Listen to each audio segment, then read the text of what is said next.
she was asking, is it okay to do a baby shower, right? So basically a party for anticipating the birth of her baby. Is it okay to have some kind of party, gather her friends and celebrate?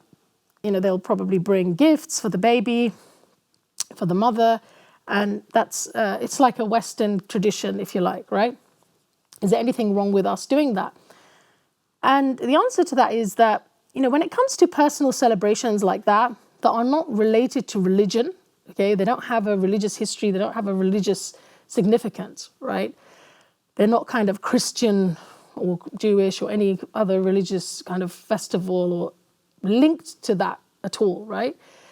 Then those kinds of personal celebrations, they're fine, It's fine for a person to have a party for any reason, right? For any reason that they want to celebrate something.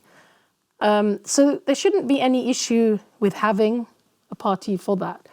However, I would actually encourage brothers and sisters, instead of having a baby shower, to have an Aqiqah after the baby is born, right? To instead put your energy into preparing for some kind of party to have after the baby is born, when you're having the Aqiqah, which is, where we sacrifice an animal and we distribute the meat, 2 sheep for a boy, 1 for a girl.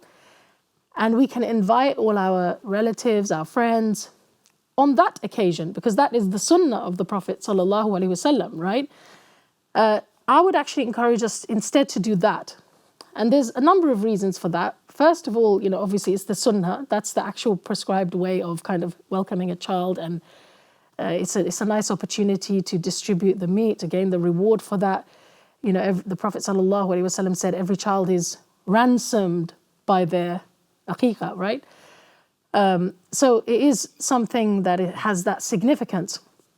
But the other reason is, brothers and sisters, that I've actually known of people who had a baby shower, which is before the baby is born, had a party. People brought so many gifts, anticipating that it was going to be a girl, for example, and, very kind of baby girl gifts and all sorts of things.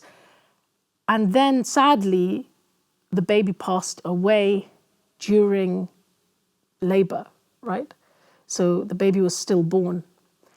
And then, of course, that couple ends up having a house full of baby gifts that they've had from before that now, sadly, they can't use, and also is a constant reminder to them of their loss.